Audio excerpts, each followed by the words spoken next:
Post matric scholarship जार last date आवेदन करिवार 15 डिसेम्बर 2024 थिला ताहाको वृद्धि करा जाइकी 31 जनवरी 2025 कर दिया जाइछि।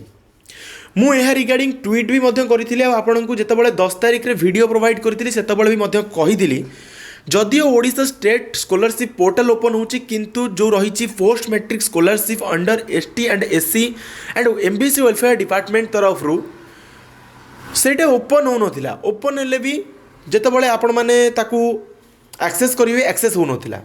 तो यह 31 जनवरी 2025 पर्यंत एक्सटेंड कर दिया जाइछि। आपण माने एबे आराम से आवेदन करि परिबे।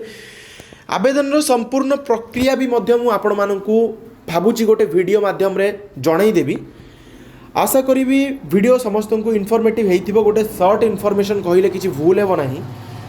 यह रिगार्डिंग मु ऑलरेडी ट्वीट कर सारी आमर ट्विटर रे ट्वीट करी मुख्यमंत्री को आमर ST and SC and MBC welfare department को ता सहित बीजेपी इंडिया को बीजेपी ओडिशा को आमर एक्स मुख्यमंत्री नवीन पट्टनायक सार को बीजेडी ओडिशा को एवं जो भी एजुकेशन मिनिस्टर रही विद्यालय गणशिक्षा विभाग नित्यानंद गंड को समस्त को मु ट्वीट करी जहाँ खुशी लगिला कि ट्वीटर किसी ना किसी तो निश्चित भाव प्रभाव पड़ी।